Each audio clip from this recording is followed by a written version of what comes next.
Greetings, this is Sister Rebecca, aka Hollyhood, and today I want to talk about mind over money matters. And essentially, what I'm going to tell you is the secret to attracting the things that you want in this life simply by reprogramming your mind. Now, in the past, you may have heard me speak about mind control.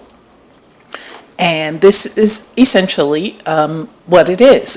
But you control your mind. So as opposed to having others control your mind, you will be controlling your mind. And that's what the video is about. So for those of you who are not quite where you want to be in life, and you wonder why, then this is the video for you. Now, before we talk about training your mind, let's understand how the mind works. When you understand the working of your mind, then you'll be able to harness the power that's within it to attract what you want in life. Everything in the physical universe is made up of vibrational energy. Just like the physical objects, our thoughts are also vibrations of energy. And although they seem to be non-physical, they have a strong influence on our physical universe. Now, let me just say that again. Our thoughts are vibrations of energy. And even though they appear to be non-physical, they have a strong influence on our physical universe. So everything you think is actually what you will attract. And even the Bible speaks of this. It says, how a man thinketh in his heart, so is he.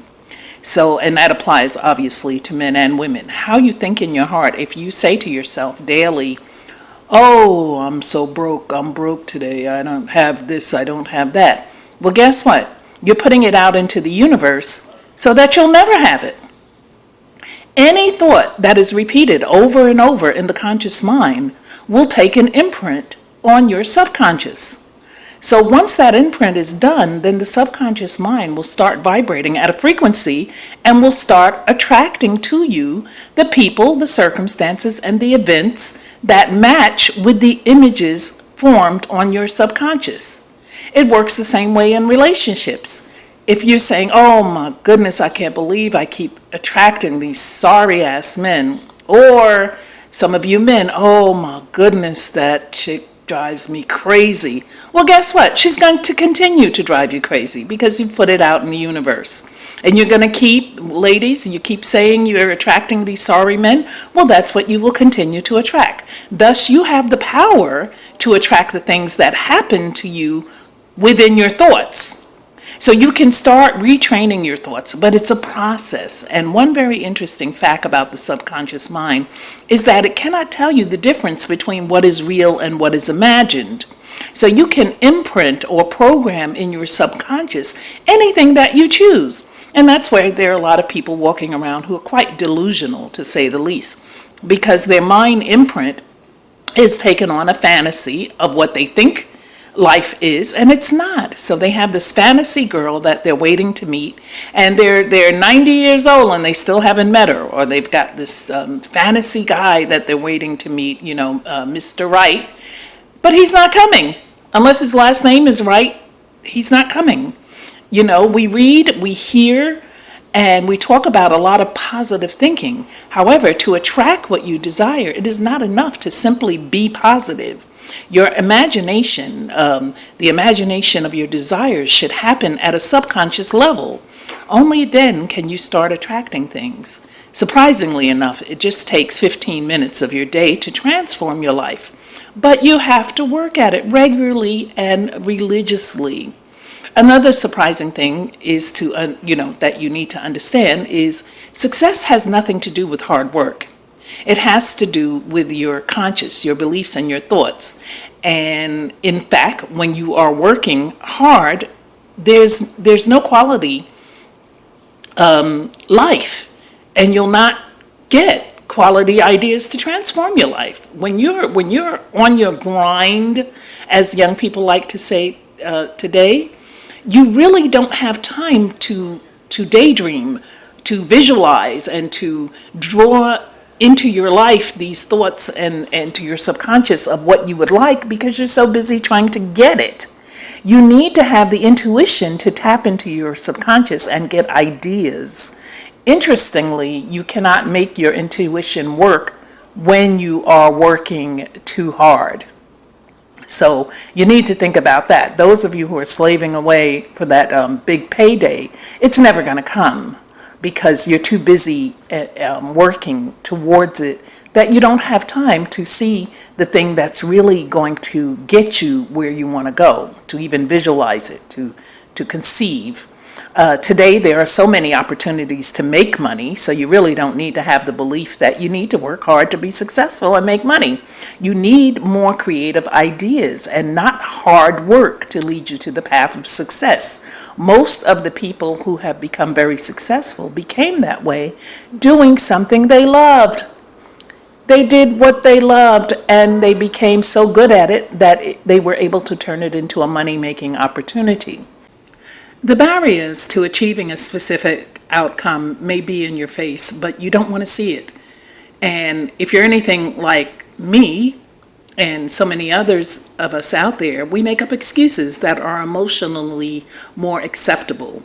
We say things like, I can't get this job because I'm too old, I'm too young, too ignorant, too qualified, instead of admitting fears such as, I'm afraid people will laugh at me, or I run the risk of becoming a bag lady, and facing them squarely.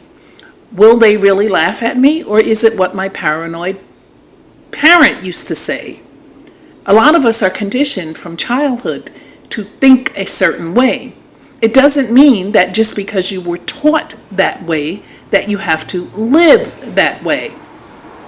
For many of us who didn't have the benefit of good teaching parents, we learned a lot of the wrong things. And as a result, when we finally got old enough to know better, or because someone, as we used to say back in the day, pulled our coat to what was really up, we undid a lot of the damage that was implanted in us that caused us to think as losers as opposed to winners. Now, there are warning signs before you become a bag lady. There, and I'm speaking from experience. I saw the decline, but as I saw the decline, it was like being on the water slide at the water park. I jumped on, I sat down, and I went for the ride, all the while knowing what was at the bottom of the slide. Nothing. So by asking yourself to identify your possible barriers or to trust that your subconscious mind knows what your barriers are so they can be eliminated, the power of positive affirmations allows you to go and to let go of the barriers deep down in your subconscious mind where it really counts, and to let these positive affirmations manifest themselves. The positive affirmations used to symbolically destroy your perceived barriers are also a great way to increase your self-esteem. Not only do they remove negative beliefs, but they also make you feel good about yourself. And when you meet a prospective client or employer, your subconscious mind reminds you that you can do it.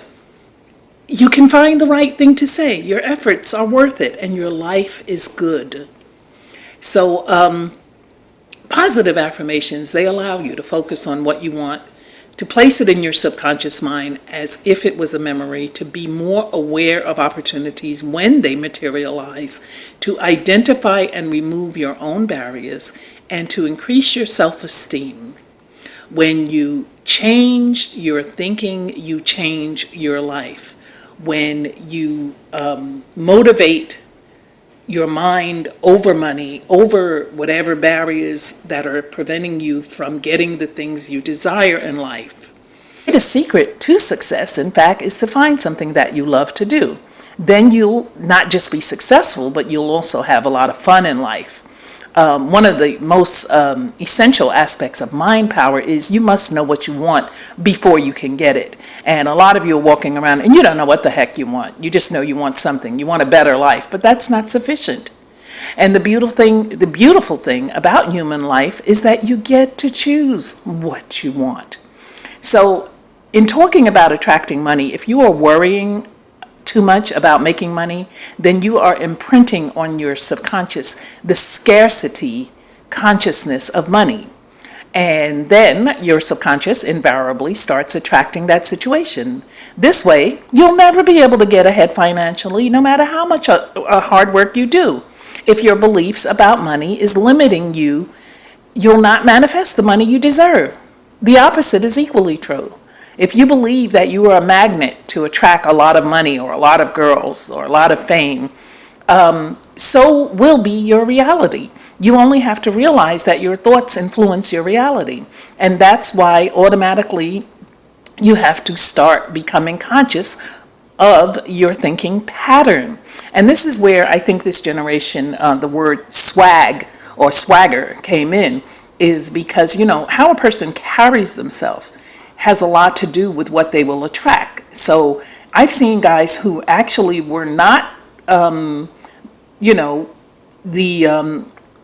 the yearbook definition of attractive, but they had so much swagger that you wouldn't know it. And they got more girls than the guys who were all that because of the way that they carried themselves.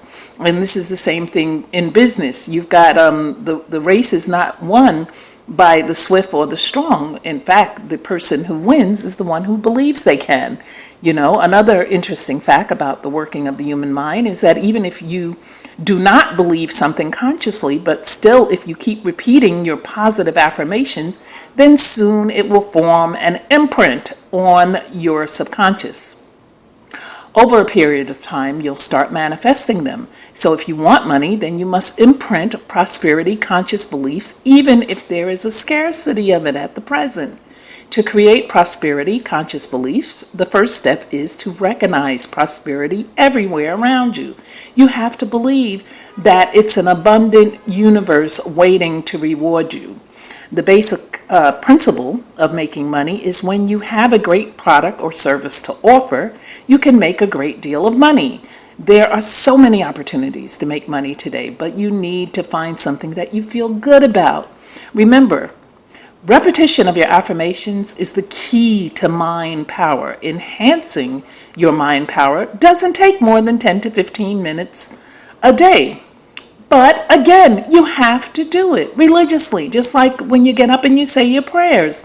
You have to do this religiously. Mind transformation doesn't happen on its own. You need to put in conscious efforts by creating the vibrations of success that you want.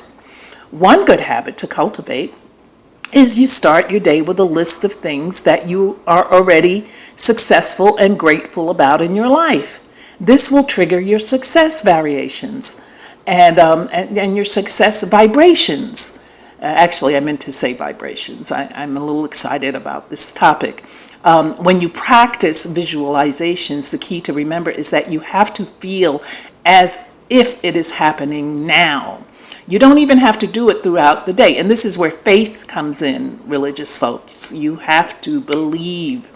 Just 15 minutes a day is enough for absorbing these ideas and thoughts in your subconscious mind. Over a period of time, it will change your perspective and transform your life. They say money can't buy happiness, but who hasn't pictured how wonderful life could be if you had it? And from someone who has had it, I can tell you, it's not the answer to all problems, but it certainly helps make the problems a lot easier to deal with. So, let's stop saying, I can't have, I don't have, I won't have, because you can have, you will have, you do have, and you will continue to have. Start your day every day thanking God for what you have and thanking Him for what you will receive. I'm going to end on this note. I haven't decided yet if I'm going to make this a series, but I feel that, it's a beginning. And I remember Famous Amos, he was the cookie man. He made the chocolate chip cookies. And one day in an interview, he said, the biggest mistake a lot of people make is that they don't begin. So for those of you who have often wondered, where do I begin? How do I begin? This is your beginning. Replay this over and over again until you get it, because there is something there to be gotten, and the knowledge is free. And if you really want this, you can get it. Now, there are those of you, obviously, who are very content where you are, and you're not seeking to have anything more than what you currently have. And that's good, and that's wonderful, and you are blessed. But for those who desire more, even if you just desire more so that you can help others, which is my optimum goal. I do what I do because I love reaching out to others. I believe I have the gift of knowledge and foresight and communication. And even though some of you have told me my voice is annoying, I receive that. That's okay. Because it's not about my voice, it's about the message. So I have been places where I've gone to churches where the speaker was not the most effective in terms of delivery, and especially coming out of the Christian church and the Baptist church, where everything is the 90% entertainment and 10% message. I went there looking for a show. And do you want to know something? I learned a lot, in some cases more, with the speaker who wasn't as entertaining but focused on the message than I did with the three-ring circus. The person who was able to, you had praise dancing in one ring, you had the speaker in the other ring, you had the choir in the third ring. It's a whole full-blown out affair, and the message somehow gets lost. Not always, but a lot of times it does. So I'm saying to you, listen, if you're not where you want to be, only you are keeping you where you are. God bless you. Thank you for listening. And as always, I look forward to your comments.